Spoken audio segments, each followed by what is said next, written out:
Merci. La parole est au président André Chassaigne.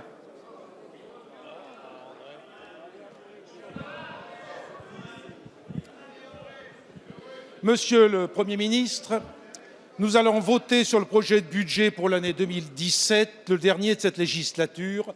Naturellement, l'heure est au bilan. Il est sans équivoque. Alors que les conditions de vie se sont dégradées, la politique inconditionnelle de soutien aux entreprises a occasionné un transfert inédit de fiscalité. Ainsi, pour financer la baisse des prélèvements des entreprises de 30 milliards d'euros, les ménages auront payé 2 fois l'addition. Ils auront vu leur fiscalité augmenter, notamment les plus modestes, pénalisés par les hausses de TVA. Ils auront également assisté au recul des services publics, une réalité durement vécue sur nos territoires. À l'évidence, les résultats ne sont pas au rendez-vous. Vous persistez pourtant dans cette voie sans issue en augmentant le CICE et en diminuant l'impôt sur les sociétés. Monsieur le Premier ministre, soyons clairs, si nos concitoyens font preuve d'un tel rejet à l'égard de votre politique, c'est tout simplement parce que cette politique est à l'opposé des engagements pris en 2012, suscitant désarroi et colère. Certes, ce budget marque des efforts pour assurer la sécurité de nos concitoyens. Ces efforts sont nécessaires et nous les soutenons en responsabilité. Mais votre politique a ouvert les digues. Voyant ces plates-bandes libérales piétiner, la droite se complaît à faire de la surenchère pour pouvoir se démarquer. Avec 100 milliards d'économies, 500 000 fonctionnaires en moins, la suppression de l'impôt sur la fortune et la hausse de la TVA, c'est le gros lot pour ceux qui ont déjà tant. Pour autant, Monsieur le Premier ministre, la politique du moins pire ne saurait nous rassembler, car elle ne porte ni espérance ni ambition, et je pense que vous aurez compris que nous voterons contre ce projet de budget. Merci. La parole est à Monsieur le Premier ministre Manuel Valls. Monsieur le Président André Chassaigne, au fond, vous avez répondu vous-même à votre propre question, et vous l'avez dit très bien, la droite et la gauche, ça n'est pas la même chose.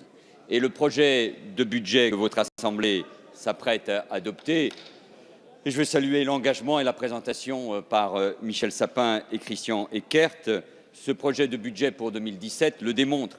Cette majorité a fait le choix du sérieux, du respect de ses engagements, le choix donc de la souveraineté financière et le choix de ne pas laisser nos enfants dans une situation intenable.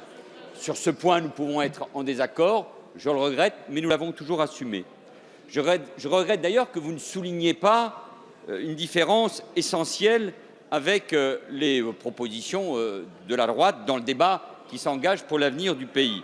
Ce budget, vous l'avez un peu esquissé d'ailleurs d'une certaine manière, repose sur des priorités. Et oui, devant les Français, nous assumons des dépenses supplémentaires, postes supplémentaires pour la sécurité, vous l'avez dit, pour la jeunesse et l'éducation et pour l'emploi. Et nous assumons notre volonté de construire un système de protection sociale toujours plus solidaire. Et c'est un budget qui nous permet de poursuivre les réformes engagées. En matière de fiscalité, je vous le rappelle, nous baissons une nouvelle fois l'impôt sur le revenu des classes moyennes et des ménages aux revenus modestes.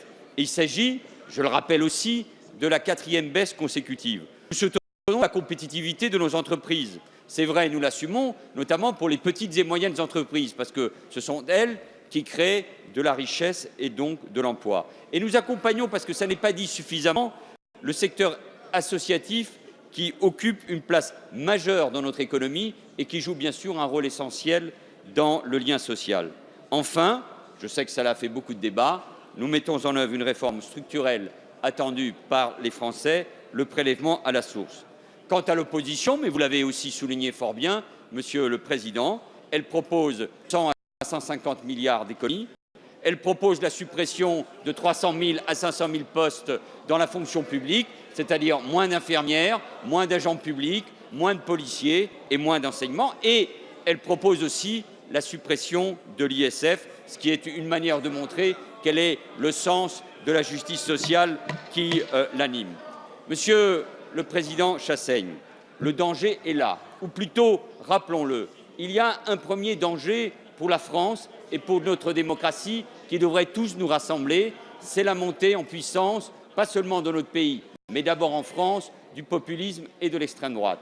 C'est le choix qui fait aussi celui de la droite et je respecte évidemment notamment le processus des primaires. Mais au moins les choses vont être claires dans quelques jours. C'est un projet qui est dur pour le pays et comme l'a rappelé Laurence Rossignol il y a un instant, c'est un projet aussi réactionnaire dans bien des domaines de société.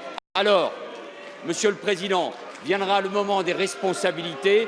Plus que jamais, oui, c'est le rassemblement des Républicains et de la gauche qui s'imposera. Merci, Monsieur le Premier ministre.